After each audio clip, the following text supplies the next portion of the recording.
Thank you very much. Thank you. So thank you to the organizers for the invitation. So I'm Commissioner at the African Commission on Human and People's Rights with the mechanism of freedom of expression and access to information. So I'll give a brief overview of the future of free speech in Africa, continental developments and charting a positive trajectory. As we come to the end of the year, a lot of concerned stakeholders have and are taking stock of a state of free speech, or as we call it in Africa, freedom of expression. As has been the trend for a long time in recent years, the majority of research at our disposal suggests that free speech on the African continent is on the decline. This is especially true for internet freedom and press freedom. Despite a wave of liberalization in the 1990s and the expansion of the internet in the 2010s, there is still too often reasons for serious concern. In general, we have noted cases of arbitrary censorship, especially on the internet, with occasional network shutdowns in some countries, arrests of journalists, and violent attacks that, to our concern, usually go unpunished. In recent years, a wave of draconian laws criminalizing online journalism has dealt a new blow to the right to information. At the same time, the spread of rumors, propaganda, and disinformation has contributed to the undermining of journalism and access to quality information. Governments are breaking apart the global internet to create more controlled online spaces. A record number of national governments block websites with nonviolent political, social, or religious content, undermining the rights to freedom of expression and access to information. A majority of these blocks targeted sources located outside the country. New national laws pose an additional threat to the free flow of information by centralizing technical infrastructure and applying flawed regulations to social media platforms and user data. Perhaps one of the most notable developments on free speech in Africa is the growing criminalization of free speech online, notably through laws that purportedly aim to fight fake news or false news. In many African countries, laws passed to address a phenomenon generally known as false news or fake news are broadly worded and to date have been used solely to clamp down on the legitimate expression and operations of political dissenters, journalists, and independent content producers. Recently, a quantitative assessment of the fake news phenomenon found that African governments use two prominent regulatory strategies to tackle fake news and hate speech, namely, firstly, the technological and secondly, the legal content regulation. Technological content regulation includes censoring or blocking access to content to prevent supposedly the spread of fake news or hate speech. Critics argue that governments often use fake news and hate speech content as a pretext to prevent opposition actors from accessing specific content. Legal content regulation includes discussion, drafting, and passing of bills to regulate fake news and hate speech. The study found that the regimes that typically restrict media freedom are more likely to use technological regulation and are less likely to use legal regulation, according to news reports. This suggests that those rulers who have strong incentives to prevent the production and spread of content are more likely to use technological means to regulate the so-called fake news and hate speech. The study also established a nexus between executive institutional arrangements and the choice of regulatory strategy. Specifically, we found that regimes with stronger legislative constraints on the executive were less likely to adopt either method. With the growth of online communities, many countries in Africa have reacted by enacting laws, policies, and directives that require the registration and licensing of online content producers. The registration and licensing requirements often stipulate fees for both registration and renewal of licenses and provide punitive measures for non-compliance. These measures erode anonymity and impose prohibitive financial barriers to free expression in the continent. Across the continent, several journalists and online content creators have been arrested, detained, and some prosecuted for their online activities. The authorities have largely relied on retrogressive provisions within the enacted cyber laws or penal codes. However, in the vast majority of cases, these laws fall foul of the lawful limitations that are allowed in any democratic society.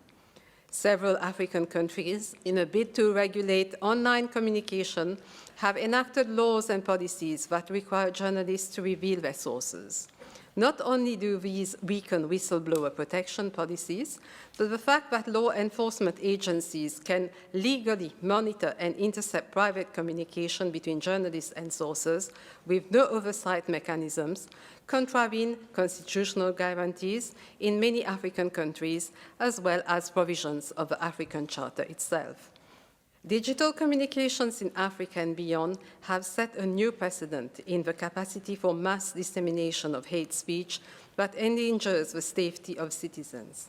Online hate speech continues to grow at the same rate as the evolution of technology and more specifically digital platforms. Hate speech is ascendant as mobile penetration rises everywhere, including in Africa. According to the Global System for Mobile Communications, by the end of 2020, 495 million people in the sub-Saharan Africa have subscribed to mobile services, representing 46% of the region's population. In August, in the run-up to Kenya's elections, hate speech and calls for ethnic violence on the social media became a national issue. In Ethiopia, calls for violence against ethnic minorities abound on the social media as the Tigray conflict has continued. The conflict between the Ethiopian federal government and the Tigray People's Liberation Front, TPLF, has also led to the shutdown of media organizations and the detention of journalists and bloggers. In South Africa, online hate speech heightened xenophobic sentiments against non-South Africans working in the country, as well as Zimbabweans, one of the largest continents of foreigners in South Africa. So tech giants like Facebook or Twitter have remained relatively inactive in moderating local content in Africa. Since these platforms are now often the main sources of information and communication for many, they are setting a dangerous precedent for the scope and reach of disinformation and hate speech. So what is the positive trajectory? States are generally, gradually adopting access to information laws throughout the African continent.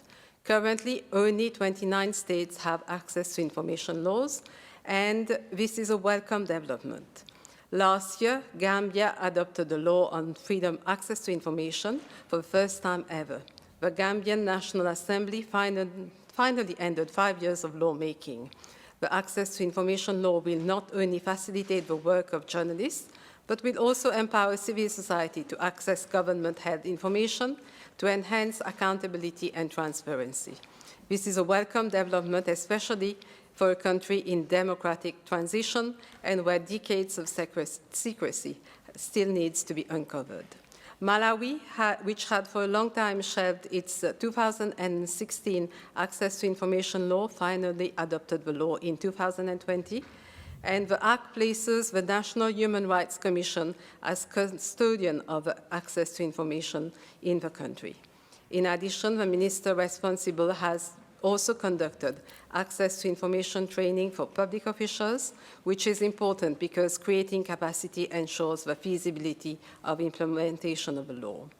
In Botswana, the ACPHR welcomed the removal of harmful provisions in the Criminal Procedure and Evidence Bill. The bill, which had previously contained a provision which would allow law enforcement officers to intercept private communications without prior judicial oversight. This provision would affect the right to access to information in many conceivable ways, chief amongst them being its vulnerability to being abused, to intimidate, or silence journalists to prevent essential information from breaking. The government, after repeated consultations with civil society organizations in the area of freedom of expression and access to information, eventually reconsidered and removed the provision, and that was mostly welcomed. According to the International Telecommunications Union, Sub-Saharan Africa has the highest growth in global internet penetration, increasing from less than 1% in 2000 to 30% today. This finding is also true for all nations in Southern Africa especially. The High Court of South Africa, sitting in the Western Cape, reaffirmed the right of gender-based violence victims to speak about their experiences amidst a growing trend of court-endorsed gag orders. The court quashed an order of the magistrate's court, which prevented the victim from naming her rapist.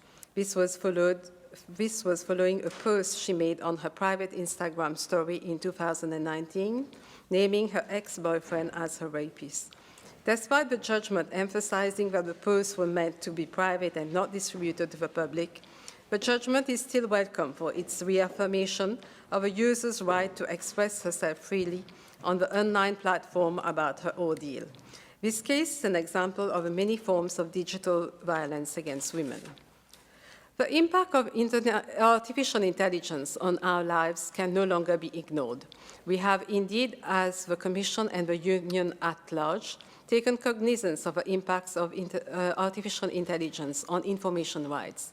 To these ends, in 2021, the African Commission adopted a resolution 473 on the need to undertake a study on human and people's rights and artificial intelligence, robotics, and other new and emerging technologies in Africa. In the resolution, the African Commission recognized the existing legal gap and invited state parties to adopt laws to regulate artificial intelligence and to ensure compliance with the African Charter. The process of drafting the study is at advanced stage, and we are confident the outcomes will address the concerns on the impact of artificial intelligence on freedom of expression and access to information. I have for a while now been paying close attention to it and following the situation with regards to facial recognition technologies, the surveillance of artificial intelligence, content moderation, as well as disinformation for deep fakes, and as Special Rapporteur, I'm still under advisement on the best course of action. The forecast for the future of free speech in Africa is bleak. However, the Office of the Special Rapporteur for Freedom of Expression and Access to Information in Africa, the African Commission, and the African Union in general remain committed to ensure that we chart a positive trajectory by building on these small wins that I have mentioned above. We also invite and appreciate any and all collaborations to promote and protect free speech in Africa with my mechanism and the African Commission. Thank you.